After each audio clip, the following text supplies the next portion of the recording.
Hello বন্ধুরা, সুন্দরী হেসেলে আপনাদের সকলকে স্বাগত। আজ আমি আপনাদের সাথে শীতের নতুন ছোট আলুর দমের রেসিপি শেয়ার করব। আর এই আলুর দম বানানো যতটা সহজ, স্বাদেও ঠিক ততটাই সুন্দর হয়। এই আলুর দম আপনারা পরোটা, লুচি বা ফ্রাইড রাইস, পোলাওয়ের সাথেও খেতে পারবেন। তাহলে চলুন আর দেরি না করে আমি কিভাবে আজ নতুন আলুর দম তৈরি করি সেটাই দেখে নেওয়া যাক।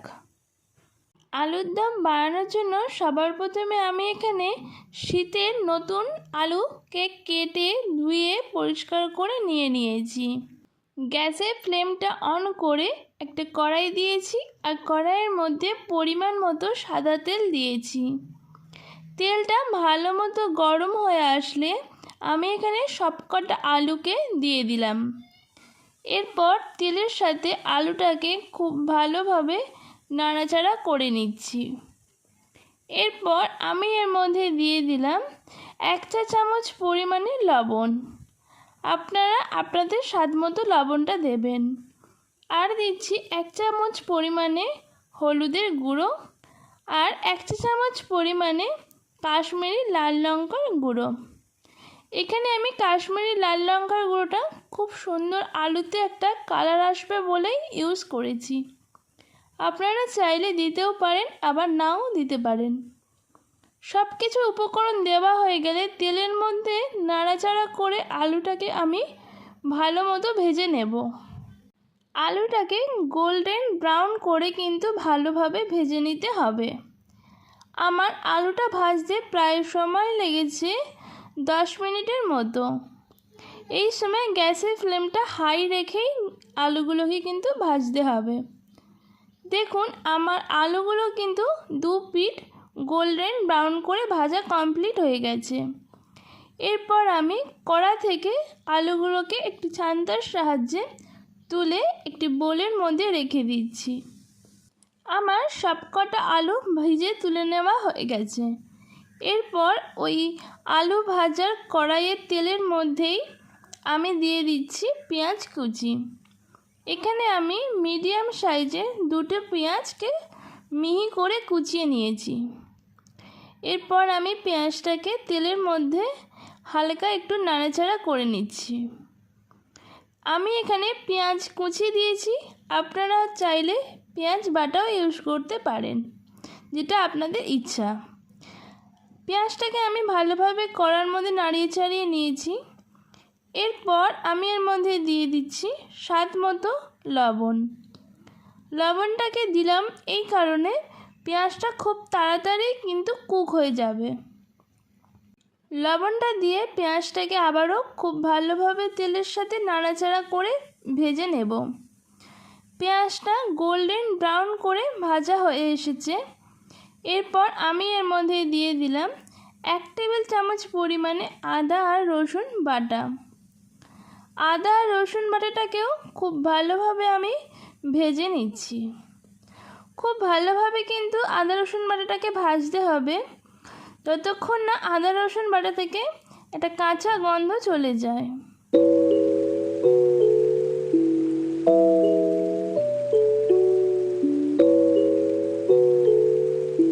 এরপর এর মধ্যে আমি দিচ্ছি 1 চা চামচ পরিমাণে হলুদের গুঁড়ো আর দিচ্ছি 1 চা চামচ পরিমাণে কাশ্মীরি লাল লঙ্কার গুঁড়ো। এরপর আমি আবারও সব কিছুকে একসাথে খুব ভালোভাবে মিশিয়ে নিচ্ছি।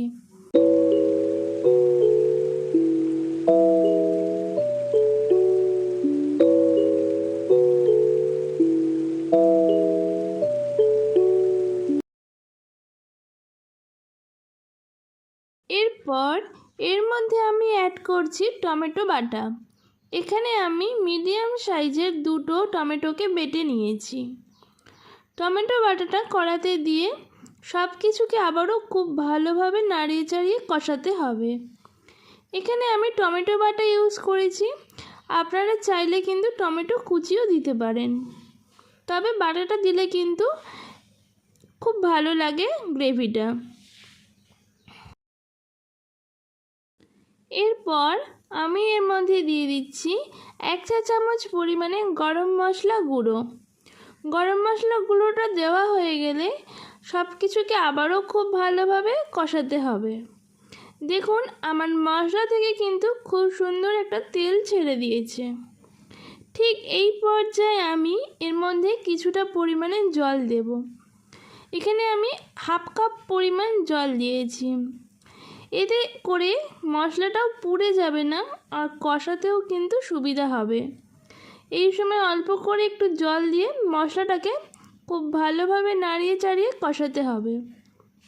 মশলা থেকে তেল ছেড়ে আসলে এখানে আমি কাঁচা লঙ্কা কুচিটা দিয়ে দিলাম আর দিয়ে দিচ্ছি কড়াইশুঁটি। এখানে আমি 3টে কাঁচা লঙ্কাকে কুচি করে দিয়ে দিয়েছি আর দিয়েছি 1 কাপ পরিমাণে কড়াইশুঁটি। সব কিছুকে দিয়ে আমি আবারও খুব ভালোভাবে কষিয়ে নিচ্ছি। কড়াইশুঁটি আর কাঁচা লঙ্কাটাকে দিয়ে খুব ভালোভাবে নাড়াচাড়া করে নেবার পর আমি এর মধ্যে অ্যাড করে দিচ্ছি আগে থেকে ভেজে রাখা আলুগুলো। আলুগুলোকে দেওয়া হয়ে গেলে মশলার সাথে ভালোভাবে আলুটাকে নাড়িয়ে চাড়িয়ে কিন্তু কষিয়ে নিতে হবে। যত বেশি আপনি মশলার সাথে আলুটাকে কষাবেন ঠিক ততটাই ভালো লাগবে কিন্তু আলুর দমটা খেতে। ঠিক এই কারণেই গ্যাসের ফ্লেমটাকে লো টু মিডিয়ামে রেখে ভালোভাবে আলুটাকে কিন্তু কষিয়ে নিতে হবে। এই সময় আমি এর মধ্যে দিয়ে দিলাম পরিমাণ মতো জল। আপনারা তরকারিতে যতটা গ্রেভি রাখতে চান ঠিক সেই পরিমাণ বুঝেই কিন্তু জলটা দেবেন। তবে আমি বলবো খুব বেশি পরিমাণে জল কিন্তু একদমই দেবেন না, কারণ আলুর দমটা কিন্তু একটু হালকা গ্রেভি মতোই হয়, খুব বেশি ঝোল হয় না। এই জন্য আমি এখানে 2 কাপ পরিমাণে জল দিয়েছি। এরপর ভালোভাবে ঝোলটা ফুটে আসলে আমি ওপর থেকে কিছুটা পরিমাণে ধনেপাতা কুচি ছড়িয়ে দিলাম। ধনেপাতাটা দিয়ে সব কিছুকে আবারও খুব ভালোভাবে নাড়িয়ে নিচ্ছি। আর জলটা দিয়ে কিন্তু আমি তরকারিটা ফুটতে সময় দিয়েছিলাম 10 থেকে 15 মিনিটের মতো। আর এই সময় আমার আলুগুলো একেবারেই ভালোভাবে সেদ্ধ হয়ে গেছে। এরপর আমি গ্যাসের ফ্লেমটা অফ করে দিয়েছি আর আমার একেবারেই তৈরি হয়ে গেছে ঝাল ঝাল মজাদার নতুন আলুর দম। এরপর আমি কড়াই থেকে নামিয়ে আলুর দমটাকে একটি সার্ভিং প্লেটে রেখে দিচ্ছি। আমার আজকের রেসিপি আপনাদের কাছে কেমন লাগলো সেটা অবশ্যই কমেন্টে জানাবেন।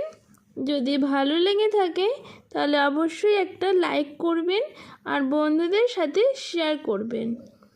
আর আমি যেভাবে আজকে আলুর দম বানালাম আপনারাও বাড়িতে ট্রাই করে দেখতে পারেন। আশা করছি আপনাদের খুবই ভালো লাগবে। এই রকম নিত্য নতুন রান্না দেখতে আমার চ্যানেলটাকে সাবস্ক্রাইব করে আমার পাশে থাকবেন। আজকের মতোই ধন্যবাদ। দেখা হচ্ছে পরবর্তী ভিডিওতে।